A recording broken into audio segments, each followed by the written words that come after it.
Hello, and welcome back to the Gate 102 podcast.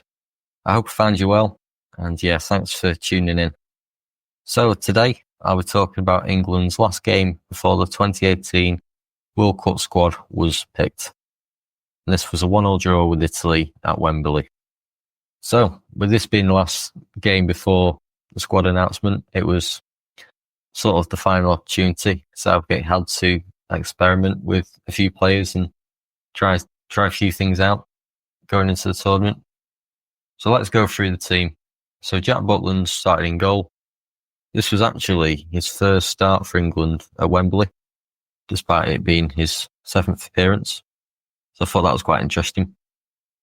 Once again, it was a 3-5-2 formation, something that Gareth evidently favoured at this point, with Kieran Trippier and Ashley Young as the wing-backs, and this was something we obviously saw at the World Cup. Then a back three of Kyle Walker, who started there for the second time in consecutive games. He was alongside John Stones, and also a debut for Burnley defender James Is it Tarkowski or Tarkowski? I don't even know. And hopefully you know who I mean. So back three of Walker, Stones and Tarkowski I'll go with, completing a solid defence for England.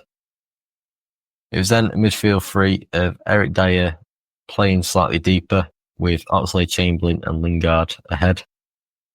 Once again, a quite attacking midfield, and then a front two of Jamie Vardy and Raheem Sterling. So a very pacey front line. I think if you look at the team, it's very similar to the team we saw in Russia, with obviously Trippier and Young playing, as well as Walker and Stones in defence.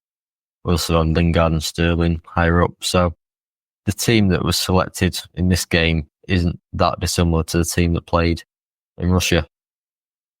And it goes to show that Gareth clearly had an idea of what his team was going to be in the tournament.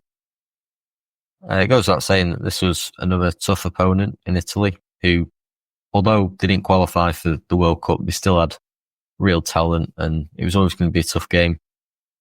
I think it was clear watching the game back that Southgate's game plan was to get the ball to the creative midfielders in Oxlade-Chamberlain and Lingard, and they would try and find runners in behind, which mainly came from Sterling and Vardy. So I thought this worked quite well and was a good way of going about the game, personally.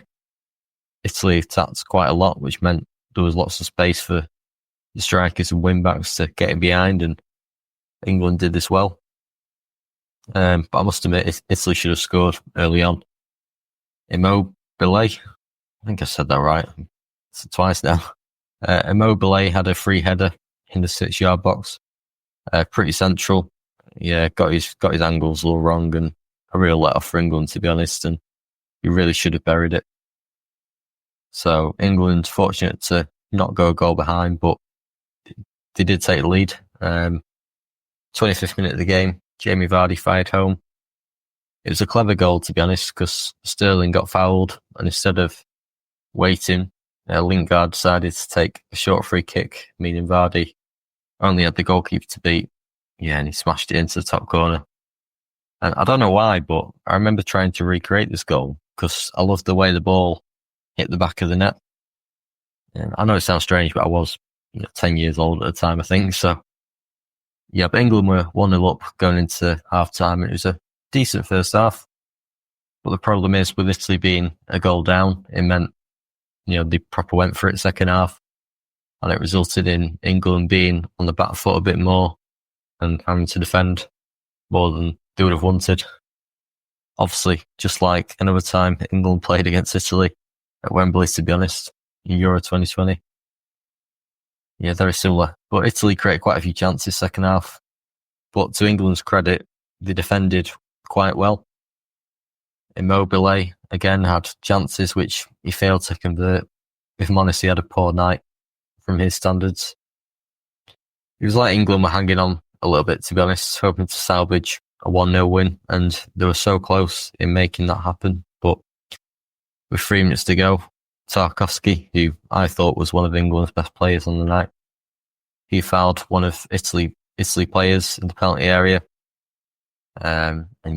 It's Now, the penalty wasn't originally given, but VAR overruled the decision. I must admit, having watched it back, it didn't look like a penalty. I thought it was extremely harsh on Tarkowski, but Italy did have a chance to equalise, and so they did. Lorenzo Insigne scored from 12 yards out, firing past Jack Butland, and it meant the game ended as a 1-1 draw. And this was a real shame, as the penalty decision was controversial, and England defended really well second half. So, yeah, disappointing. But I think what matters in a friendly is the performance more than anything. And really, and it was another game where Southgate would have learnt a lot about what did work rather than what didn't work, which is always positive. And this was England's fourth friendly in a row, having played Netherlands, Brazil and Germany prior to this game. And the great thing about it was that England hadn't lost a single game. And I know, one of Gareth's biggest criticisms was that he rarely beat good teams, but a counter argument to that would be he also didn't lose to that many, if you think about it. So yeah, 4 games undefeated for England against 4 really good sides. But yeah, overall, a decent night at Wembley. Just shame, the penalty at the end. In terms of milestones, I mentioned Tarkowski making his debut. Really assured, played really well, apart from giving away a penalty. It was also Adam Lallana's last cap. He came on towards the end of the game. And finally, Lewis Cook made his one and only England appearance as well, coming on as a substitute late on in the game.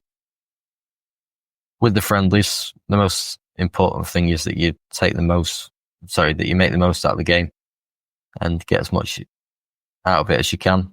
Because sometimes friendlies can be a bit of a non-event, and Gareth would have no doubt learnt so much, not only in this game, but other friendlies as well.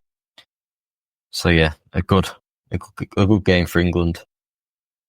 Right, that's another game covered, and my next episode will be my Christmas sort of bonus episode, where I'll be talking about Sam Allardyce's 67 days in charge of England. So until then, take care of yourselves. I'll see you soon.